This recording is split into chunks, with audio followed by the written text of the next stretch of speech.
안녕하세요. 시니어 라이프 비즈니스를 연구하는 최학입니다. 이번 시간에는 2020 노인 실태조사 결과 발표를 중심으로 새로운 노인층의 등장, 달라지는 노인 세대에 대해서 살펴보도록 하겠습니다.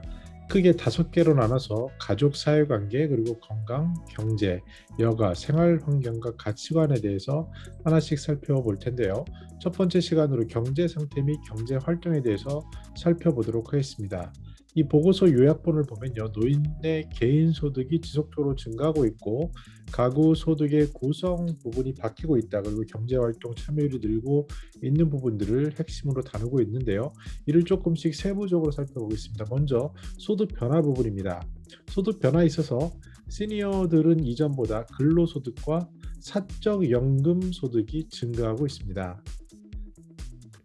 그리고 사적 이전 소득은 감소하고 있는데요. 즉 가족이나 이런 이웃 자녀들로부터 받는 그런 돈이겠죠. 그런 것들이 줄어들고 대신에 공적 이전 소득 비중이 27.5%로 가장 높은 것을 볼 수 있습니다.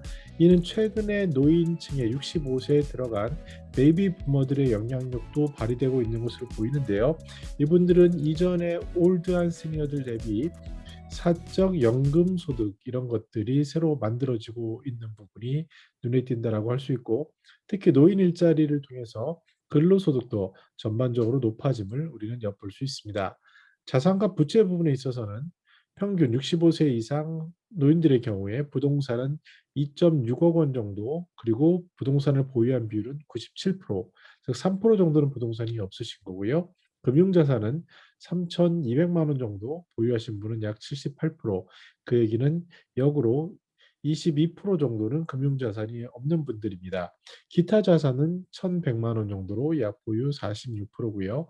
빚도 약 1,900만 원, 약 2천만 원 정도인데 노인 가구의 27% 정도가 이 정도의 빚이 있다. 이건 물론 평균이기 때문에 굉장히 소득 수준이 높으신 분과 낮은 분들을 이렇게 썸해서 평균으로 낸 거기 때문에 차이는 있겠으나 전체는 이렇게 파악해 볼 수 있겠습니다. 소비가 그럼 어디에 대해서 부담이 있느냐는 질문에 대해서는 식비와 관련된 것이 부담이 있다라고 응답한 것이 약 47%, 그리고 주거관리 관련 비용이 22%, 보건의료비 11%.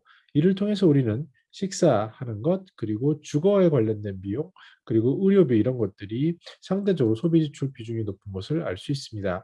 경제활동 참여에 대해서 65세 이상 노인의 경제활동 참여율이 2017년 31%에서 2020년에는 37%로 증가한 것을 우리는 알 수 있습니다. 점차 여기에는 보다 건강한 시니어들이 늘어나는 것도, 그리고 노년에 너무 무료하고 또 일이 그만큼 중요하다는 걸 깨닫는 것, 이것 외에도 일할 수밖에 없는 그런 환경에 처한 시니어들의 증가, 이런 것들이 맞물려 있는데요.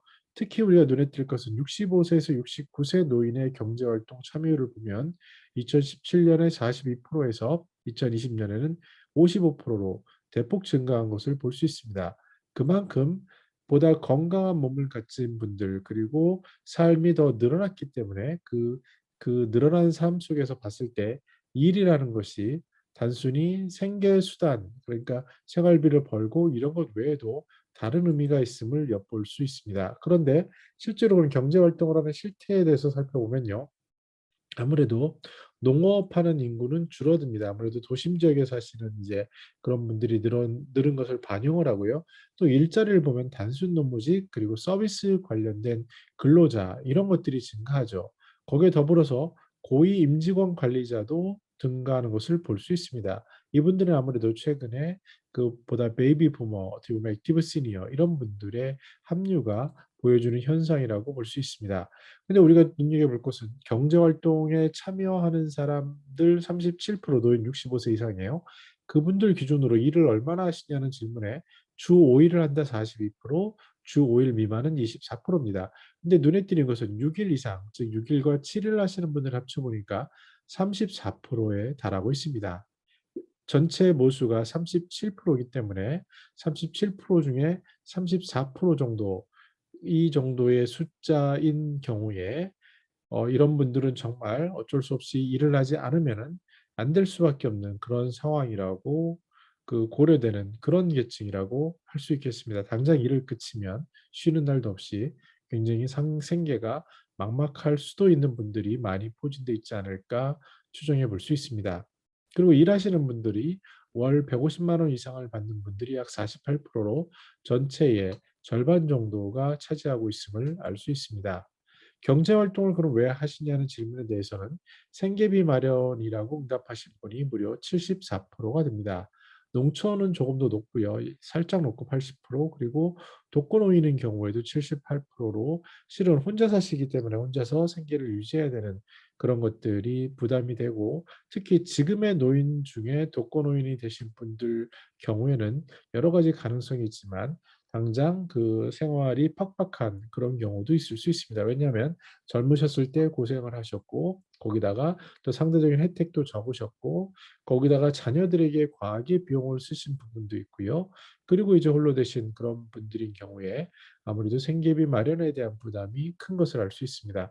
건강 유지 때문에 한다가 8%, 용돈 마련 8%, 시간 보내기 4% 이렇게 돼 있는데, 학력이 높으신 분들, 옛날 시니어들 대상이니까 아무래도 여러 가지 재반 여건이 그래도 상대적으로 나았던 분들이라고 추정이 되고요. 또 고소득자인 경우에는 이런 경제적인 것, 돈 문제뿐만 아니라 어떠한 자아 성취라든지 시간을 선용한다든지 이런 사유들이 있다라고 답하고 있습니다. 노인들이 되면 그 60세 이후에 정상적인 단순 노무나 이러한 몇 개의 경우를 빼면은 일하기가 굉장히 어렵죠. 그래서 찾게 되는 것이 소일거리 이렇게 되는데, 현재 이제 노인 일자리를 보시면 2008년 기준으로 3.3%였던 것이 2020년에는 7.9%로 참여도가 높아지고 있습니다. 그 내용은 그 노인 일자리 비중과 같이 그대로 반영이 되지만, 공익활동, 공공사업이라고 하죠. 공공활동이라고 하죠. 그게 한 72%, 또 그런데 새로운 형태인 취창업사업 14%, 서비스형 6%, 시장형 5%, 재능남 3%, 이렇게 점차 단순히 우리들이 시니어들이 약간 뭐 쉬엄쉬엄 하시는 일이구나라고 생각하는 그런 일자리에서 보다 적극적인 의미의 일자리, 새로운 시도들이 늘어나고 있고요. 그러다 보니 노인 일자리가 주는 뭐 월 27만 원 이 정도 수준에서 조금 더 높이 줄 수 있는 방법들을 찾는 다양한 모색들이 이루어지고 있습니다. 65세 이전의 나이에 대해서도 이러한 아주 그 굉장히 힘든 일은 아니지만, 그러나 소득 수준에서도 어느 정도 맞출 수 있는 그러한 다양한 시도들이 이루어지고 있는 것이 바로 노인 일자리 이쪽의 현상이라고 할 수 있겠습니다. 정리해 보겠습니다.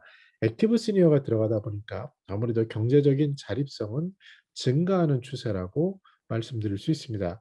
이는 근로소득, 사업소득, 사적연금소득 등 본인 기여 소득이 향상이 됐고, 사적 이전 누구로부터 도움을 받는 것들이 줄어드는 반면 공적 이전이 늘어나는 이런 것들을 통해서 유추해 볼 수 있는데요.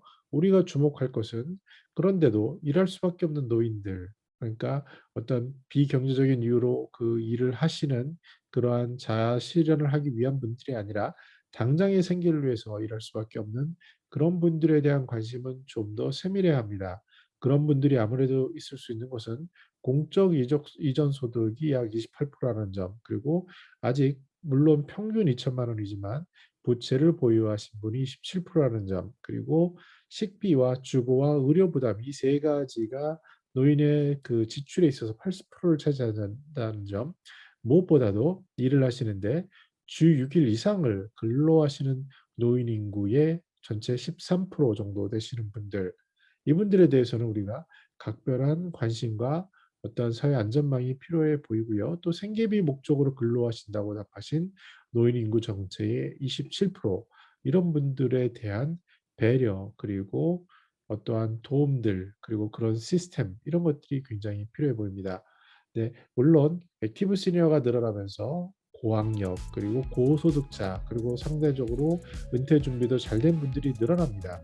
그러나 동시에 공공 부분에서는 지금 보다시피 생계비 목적으로 근로를 할 수밖에 없는 27%, 이분들은 그나마 괜찮아 보이지만 주 6일을 나이가 드셔서 불편한 상태에서 일을 하실 수밖에 없는 그런 노인 인구의 전체 13% 정도, 그리고 부채가 약간 있거나 이런 것을 기대하시는 분들, 여전히 크게 봤을 때 약 한 30% 정도의 시니어들은 굉장히 생각보다 큰 도움이 필요한 분들이 아닐까.